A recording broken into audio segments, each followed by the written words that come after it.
แต่เพื่อนมิตรสากลที่หักแพงทั้งหลายกองประชุมใหญ่ผู้แทนทั่วประเทศครั้งที่12ของพรรคประชาธิปัตย์ลาวได้ดำเนินมาในวันที่6ฮอดมื้อนี้วันที่8มังกร2026ที่นครหลวงเวียงจันทร์เป็นเวลา3 วันเต็ม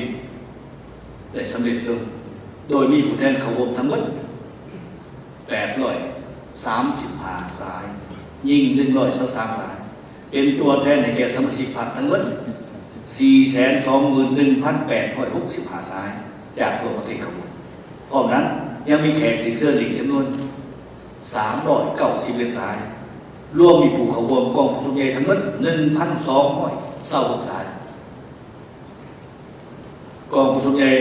ผู้แทนทั่วประเทศครั้งที่3ของพรรคแม้นเหตุการณ์การเมืองสังคมอันสำคัญยิ่งของสาธารณรัฐประชาธิปไตยประชาชนลาวและได้ดำเนินอย่างถูกต้องตามกฎระเบียบของพรรคภายใต้บรรยากาศสร้างสรรค์เอาการเอางานและมีความรับผิดชอบสูง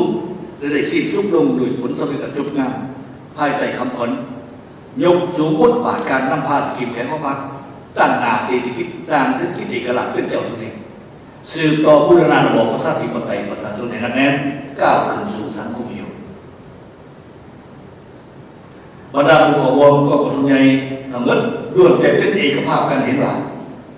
นี่แม่นกองประชุมใหญ่ที่มีความสามัคคีเป็นเอกภาพสูงแม่นกองประชุมใหญ่แห่งการยุ่งแห่งภารกิจเปลี่ยนแปลงใหม่เข้าสู่โลกเดิมและสร้างการหักเปลี่ยนที่แข็งแห่งเรื่องสิ่งความรักแม่นกองประชุมใหญ่แห่งไส้สละอย่างสง่างามแม่นกองประชุมใหญ่แห่งการเสริมขยายภารกิจปฏิบัติมุขแม่นกองประชุมใหญ่แห่งความเชื่อมั่นต่อการสืบต่อก้าวขึ้นของประเทศชาติทั่วพรรคทั่วผู้ชนทั้งสายต่างก็มีความสมสื่อยินดีและตอบรับด้วยบรรยากาศฟื้นฟูต่อผลสำเร็จของกองประชุมใหญ่ครั้งนี้กองประชุมใหญ่ผู้แทนทั่วประเทศครั้งที่12ของพรรคได้ปฏิบัติหน้าที่ต้นอย่างถูกต้องตามกฎระเบียบของพรรคได้พิจารณาหาความเอาเอกสารสำคัญของพรรคของศาลและเลือกตั้งเอาคณะบริหารงานศูนย์การพรรคสมัยที่12ของพรรคซึ่งมีรายละเอียดดังนี้ 1. กองประชุมใหญ่ได้หาข้อโครงการการเมืองฉบับที่3ของพรรคที่เสนอโดยสายของคุณศรีสุวิทย์เลขาธิการใหญ่คณะบริหารงานศูนย์การพรรคซึ่งเป็นเอกสารสำคัญที่กำหนดทิศทางพื้นฐานให้แก่การวางยุทธศาสตร์วิสัยทัศน์ของพรรคโครงการการเมืองฉบับนี้ได้ตีราคาการจัดการปฏิบัติโครงการการเมืองฉบับที่2และฉบับที่2ก็คือการนำพาเห็นสำเร็จภารกิจปลดปล่อยศาสตร์และสร้างพื้นฐานของระบอบประชาธิปไตยประชาชนก้าวเข้าสู่สังคมนิยมซึ่งได้แบ่งเป็น3ระยะภาคนำพาภารกิจปลดปล่อยศาสตร์ภาคนำพาภารกิจปกปักรักษาและสร้างสถาปัตยศาสตร์และภาคนำพาภารกิจเปลี่ยนแปลงใหม่พร้อมกันนั้นยกเห็นบทเรียนที่มีลักษณะเป็นกฎเกณฑ์ของการปฏิบัติหลัก6 ประการพร้อมนั้นยังได้วางจุดหมายฮอดปี2025เมื่อวันสร้างตั้งพรรคเขาครบรอบ100 ปีแม่นสู่สุดสร้างประเทศเฮาเป็นประเทศกำลังพัฒนาที่มีรายรับปานกลางสูงยับเข้าใกล้ประเทศที่มีรายรับสูงมีระบบการเมืองที่เข้มแข็งมีพื้นฐานเศรษฐกิจที่ทันสมัยกำลังการผลิตและการพัฒนาหอบได้โดยมีการป้องกันการที่สอดคล้องให้กล่าวชีวิตการเป็นอยู่ของประชาชนระดับเฮาแต่มีพื้นฐานแน่นก้าวสู่ความอิ่มหนำสำราญพร้อมทั้งในกำหนด11เนื้อในพื้นฐานของการพัฒนาระบบประชาธิปไตยประชาชนก้าวเข้าสู่สังคมนิยม 2. กองประชุมใหญ่ได้พิจารณาเป็นเอกสารหับข้อเอารายงานการเงินของคณะบริหารงานศูนย์การพรรคสมัย41ต่อกองประชุมใหญ่ครั้งที่12ซึ่งได้ตีราคาอย่างควบรวมและลึกซึ้งเกี่ยวกับหมากผลแห่งการจัดตั้งปฏิบัติมาที่กองประชุมใหญ่ครั้งที่11และ5 ปีผ่านใน5 ปีผ่านมาซึ่งสามารถผ่านความยุ่งยากแก้ไขปัญหาที่เกิดขึ้นด้วยพื้นฐานเศรษฐกิจสังคมหักษาทงทางตื่นตัวเรื่องปัญหาเข่งห้อนขนาดเศรษฐกิจการเงินแบบการแก้ไขแต่พอคลายลงแต่ละก้าว กองประชุมใหญ่ในเป็นเอกภาพและมีความภาววิสัยตีราคาต่อขอคุ้มค่าขอขัดตัวปกครองในการนำภาษีนำของผ่านก็คือการจัดปฏิบัติหน้าที่เบี่ยงการจุดซุ้มในบางด่านที่บ่สามารถบรรลุผลตามขาดมาที่ได้รับพร้อมทั้งชี้เห็นสาเหตุต้นตอเพื่อกำหนดทิศทางมาตรการแก้ไขที่สอดคล้องกันแท้งพร้อมทั้งเร่งช่วงให้ดำเนินการแก้ไขของคู่ข้างที่ผ่านมาอย่างจริงจังเพื่อรับประกันให้แก้การหันเปลี่ยนใหม่อย่างตั้งหน้าหลายกองสุนใหญ่ได้หับพ้องเอาพบบทเรียนที่ถอดได้จากพฤติกรรมแห่งการจัดปฏิบัติที่กองสุนใหญ่ขังที่ชีวิตของเขาก็คือพฤติกรรมตัวจริงในการนำพาสี่นำของพรรคตลอดระยะ5 ปีผ่านมาเพื่อเป็นบทเรียนที่สำคัญในการปรับปรุงการนำพาสี่นำและจัดปฏิบัติแนวทางนโยบายของพรรคในสุปีต่อมาเพื่อสืบต่อภารกิจอันสำคัญให้บรรลุตามขาดหมายที่เราบอกกองประชุมใหญ่ยืนยันความตัดสินใจที่จะสืบต่อนำพรรคในชาติสืบต่อผู้ดำเนินระบอบประชาธิปไตยประชาชนไทยนั่นเองก้าวขึ้นสู่สังคมนิยมบนพื้นฐานยกสูงบทบาทการนำพาที่เข้มแข็งของพรรค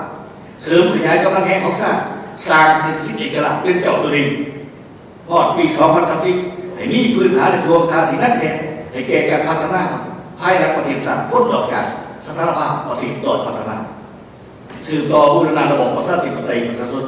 ยกระดับการสร้างปฐมปัจจัยในแก่การก้าวขึ้นสังคมนิยมอย่างนั้นแน่ในช่วงปีต่อมา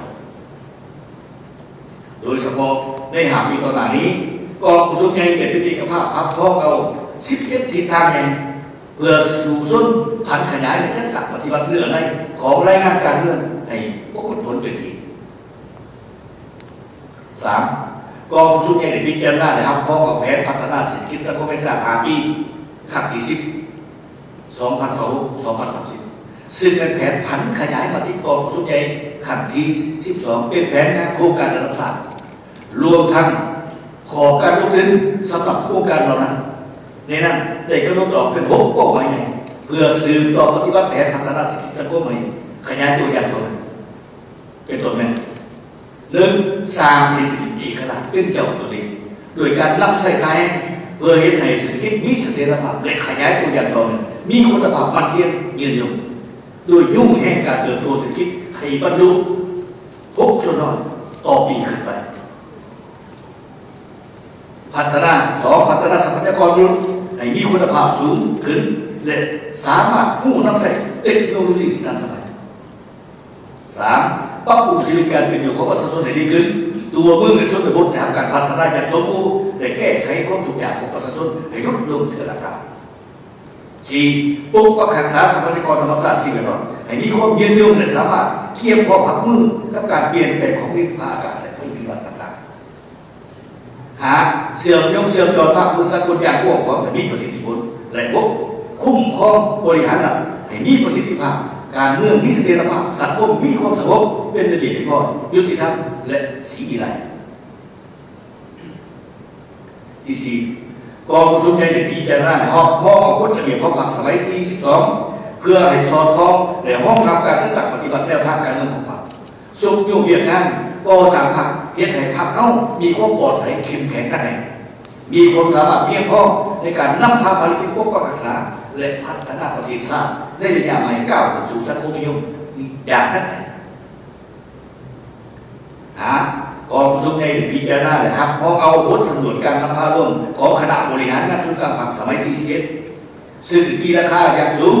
ต่อความบังพยายามอันตั้งหากและความเป็นเจ้าการปฏิสัมพันธ์ในการเสริมขยายมูลเชื่อและบทเรียนอันประเสริฐของพรรคเขาในการเพิ่มทวีความสามัคคีเป็นเอกภาพอยู่ภายในพรรค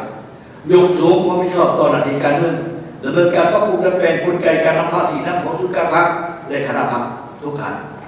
ปลุกระดมทั่วพรรคทั่วองค์ชนเขาวงจัดตั้งปฏิบัติแนวทางการเมืองของพรรคให้ปรากฏผลเป็นจริง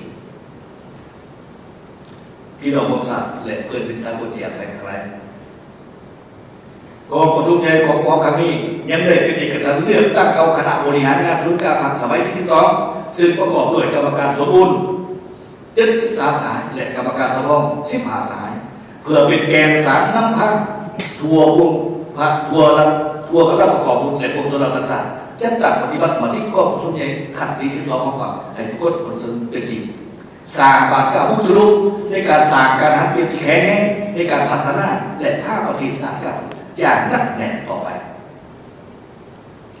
ในกองสุนคณะทางวัฒนธรรมของคณะบริหารงานศูนย์การพักสมัยที่12ยังได้เป็นเอกภาพสูงเลือกตั้งคณะกรรมการองค์การเงินศูนย์การพักจำนวน13 สาย